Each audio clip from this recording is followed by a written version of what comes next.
హనుమకొండ జిల్లా కమలాపూర్ మండలంలో హుజూరాబాద్ బీజేపీ అభ్యర్థి ఈటెల రాజేందర్ కమలాపూర్లో ప్రచారం నిర్వహించారు। ఈ సందర్భంగా ఈ మట్టిలో పుట్టిన తనకు హుజూరాబాద్ ఇచ్చిన ఆశీర్వాదం ఢిల్లీ దాకా పరిచయం చేసిందన్నారు।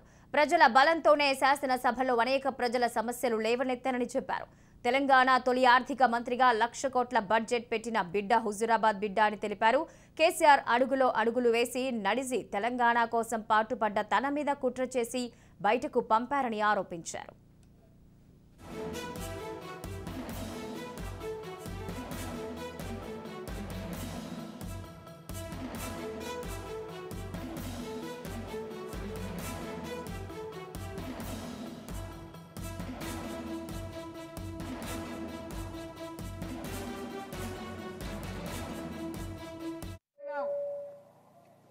ఈ మట్టి బిడ్డను 2002-03లో ఈ గ్రామంలో బస్ స్టాండ్ దగ్గర ఒక సభ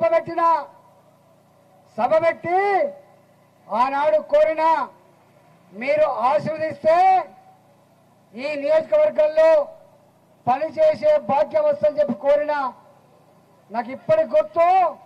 దసరా పండుగ కంటే ముందు 2003లో బస్ స్టాండ్లో గొప్ప సభ పెట్టా। ఆనాడు ఎట్లొచ్చిందో ఇవాళ కూడా మీ ముందు గట్లే ఉన్నా। కానీ ఒక్కడి మాత్రం సత్యం, ఆనాడు ఈటెల రాజేందర్ అంటే ఒక కమలాపూర్కు మాత్రమే తెలుసు। కానీ ఇవాళ మీ ఆశీర్వాదంతో ఈటెల రాజేందర్ అంటే ఢిల్లీ దాకా పెంచిన ప్రజలు।